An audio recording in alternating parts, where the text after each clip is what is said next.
स्वागत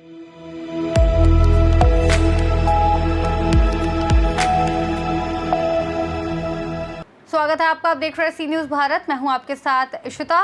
विश्व आयुर्वेद परिषद बरेली इकाई द्वारा 6 एवं 7 सितंबर को रोहिलखंड आयुर्वेदिक मेडिकल कॉलेज एवं हॉस्पिटल बरेली में 2 दिवसीय राष्ट्रीय कार्यशाला चिकित्सा गुरुकुलम 2025 का आयोजन किया जा रहा है। इस कार्यशाला का उद्देश्य आयुर्वेद चिकित्सकों, शिक्षकों, शोधार्थियों एवं विद्यार्थियों को पंचकर्म एवं 6 सूत्र चिकित्सा की उन्नत क्लिनिकल ट्रेनिंग, हैंड्स ऑन प्रशिक्षण और प्रत्यक्ष रोगी प्रदर्शन प्रदान करना है। ये कार्यक्रम परंपरागत गुरुकुल पद्धति पर आधारित होगा, जिसमें प्रतिभागियों को ख्याति प्राप्त आचार्यों से निकट संवाद और व्यवहारिक अनुभव मिलेगा। इस 2 दिन की ट्रेनिंग में हमने बहुत सीमित मात्रा में इस क्षेत्र के काफ़ी दूर से भी कुछ लोग आ रहे हैं। बंगलौर से कोई आ रही है, विद्यार्थी अध्यापक है, तो अध्यापक और ऐसे विद्यार्थी जो किनारे पे हैं, फाइनल में आ गए हैं, ऐसे लोगों को बड़ी सीमित मात्रा में सूचित किया है। 2 विषय हमने लिए हैं, एक पंचकर्म और एक क्षार सूत्र। पंचकर्म में डिटॉक्सिफिकेशन करते हैं बॉडी का, और क्षार सूत्र में एक सर्जिकल प्रोसेस है, उसको आयुर्वेद की जो प्राचीन पद्धति है उसके माध्यम से हम लोग उसका प्रयोग करते हैं। इन दोनों विषयों के बारे में प्रैक्टिकल ट्रेनिंग देने के लिए हमारे पास जो एक्सपर्ट्स हैं, हमने बॉम्बे से, दिल्ली से, हरिद्वार से, मैंने उनके एक्सपर्ट्स बुलाए हैं इन्हीं विभिन्न स्थानों पे। उनके माध्यम से 2 दिन में प्रत्यक्ष कैसे पेशेंट पे काम करना है इसका डिमॉन्स्ट्रेशन देंगे, जिससे उनका आत्मविश्वास बढ़े और वो यहाँ से जाने के बाद में पेशेंट पे सीधे काम कर सकें। तो मुख्य रूप से विश्व आयुर्वेद परिषद का लक्ष्य यही है कि जो शिक्षक हैं, चिकित्सक हैं और विद्यार्थी हैं, उन सब में एक बार आत्मविश्वास बढ़े कि आयुर्वेद में क्षमता भी है और आयुर्वेद के प्रोसीजर कोई बड़े कठिन नहीं हैं, किए जा सकते हैं। इसको देखने के लिए हमने ये कार्यक्रम रखा है। अच्छा, ये जानना चाहेंगे आयुर्वेद की तरफ जो लोग भूल चुके थे अब उसकी तरफ दोबारा से जागरूक हों, तो इसके लिए आप कुछ क्या नया लेकर आए हैं ताकि लोग आयुर्वेद पर ज़्यादा जागरूक हों और जो बीमारियों से दूर हैं? देखिए, विश्व आयुर्वेद परिषद का लक्ष्य ये है, आयुर्वेद के 2 लक्ष्य हैं। आयुर्वेद का पहला लक्ष्य ये है कि जो बीमार नहीं हैं वो कैसे बीमार न पड़ें, मैंने बेसिक काम यह है। बीमार हो जाने के बाद दवा लेना, ये दूसरा लक्ष्य है। तो एक तो ये है कि हम ये प्रयास कर रहे हैं कि आयुर्वेद के ये जो पहला पक्ष है इसके बारे में जनता को जागरण हो। क्या करना है, जैसे मैं चर्चा कर रहा था, खाने में, पीने में, बैठने में, उठने में क्या क्या सावधानी बरतें कि हम बीमार न पड़ें। और दूसरा, अगर बीमारी हो जाए तो उसको ठीक करने के लिए दवाइयाँ भी बहुत हैं, हजारों नहीं, मैं नुस्खे अगर इकट्ठे किए जाएंगे तो लाखों की संख्या में नुस्खे हैं। वो पहले सब नुस्खे संस्कृत की किताबों में थे, अब उनका हिंदी में ट्रांसलेशन हुआ है, अंग्रेजी में ट्रांसलेशन हुआ है। तो उन सब के माध्यम से पब्लिक में वो बात हम लोग पहुंचाना चाह रहे हैं कि कैसे कैसे करके आप आयुर्वेद के प्रति आएंगे। तो पहली बात तो है कि आप अगर आयुर्वेद का जीवन शैली अपनाएंगे तो स्वस्थ ही रहेंगे, इसके लिए जागरूक करना।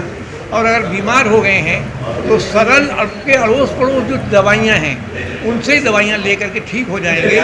फिर अगर उसके बाद में अगर आगे बढ़ेंगे तो फिर ये जो चिकित्सक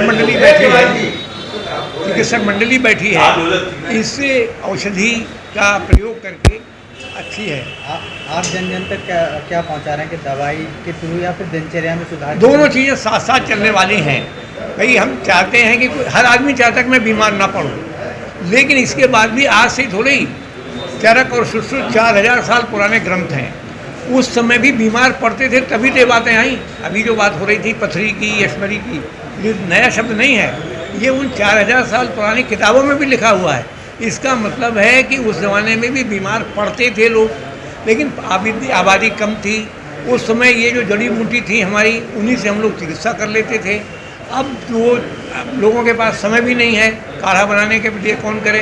तो नई पद्धतियाँ आई हैं कि भाई ठीक है, दवा को, नुस्खे को कैसा बनाया जाए, कैप्सूल में लाया जाए, छोटी दवा में ले लिया जाए। तो ये सब चीज़ें, हम दोनों चीज़ें साथ साथ करते हैं।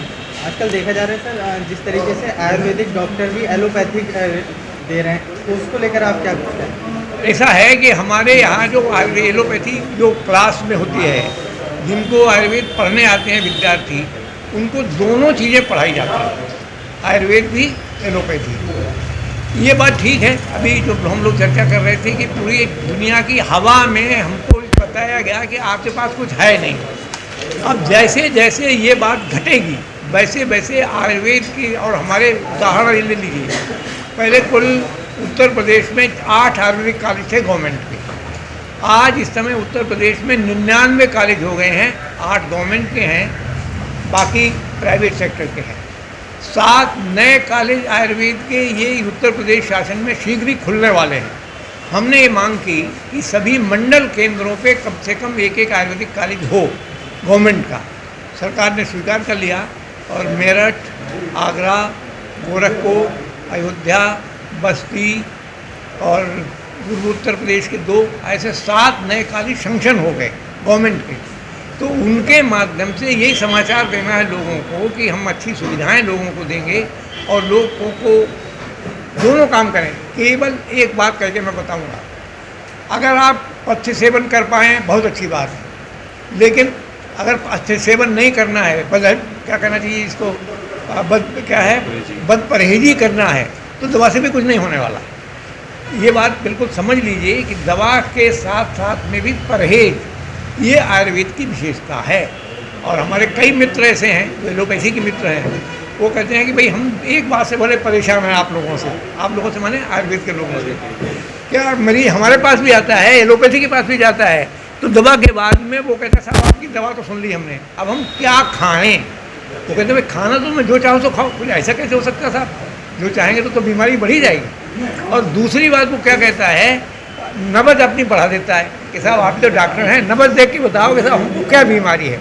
ये हमारी पुरानी पद्धति रही है, हम लोग धीरे धीरे करके इसको भी रिन्यूएट कर रहे हैं, इसका साइंटिफिक बेस इसका भी निकाल रहे हैं, इसके भी इक्विपमेंट्स बनना शुरू हुए हैं। तो समय लगेगा, ये ऊपर का महल गिरने में हज़ारों साल लगे तो खड़े होने में 10-20-50 साल तो लगेंगे। अभी तो एक नया काम शुरू हुआ है, मैं समझता हूँ शीघ्र में इसमें आप लोगों के परिणाम आने लगेंगे। और आप लोगों से तो एक ही निवेदन है, जैसे मैंने कहा कि कार्यक्रम में भी न्यूज़ के हिसाब से नहीं, फिर से आएंगे तो आपको लगेगा कि हम क्या कर रहे हैं प्रैक्टिकली। और जितनी मात्रा में ये बात आप प्रचारित करेंगे उतनी मात्रा में जनता जागरूक होगी। और बहुत सी चीज़ें ऐसी हैं, पहले घर की जो नानी दादी थी हमारी आपकी, वो कुछ दवाएं जानती थी। छोटा बच्चा हुआ तो लेकर जायफल लिया, घिस के खिला दिया कि इसको दस्तक नहीं आएंगे। अब वो अगर करेंगी तो लोग कहेंगे अरे नहीं हम ही लोग, अरे नहीं डॉक्टर को दिखाओ। तो जो डॉक्टर को दिखाओ, ये जो तकनीक शुरू हुई है, इसके पीछे भी जो पुरानी पद्धति है वही चीज़ें वो भी दे रहे हैं, नई कोई चीज़ें नहीं ला रहे हैं। तो ये सब है, थोड़ा समय लगेगा। मैं समझता हूँ कि आपकी जो मनोकामना है कि आयुर्वेद के प्रति लोगों की श्रद्धा बढ़े, हम लोग उसी ओर चल रहे हैं और निश्चित रूप से बढ़ेगी, ऐसा मेरा विश्वास है। इसके लिए सरकार से बरेली से सी न्यूज़ संवाददाता BS चंदेल की रिपोर्ट। इस खास रिपोर्ट में फिलहाल इतना ही। देश और दुनिया की तमाम बड़ी जानकारियों के लिए देखते रहिए सी न्यूज़ भारत।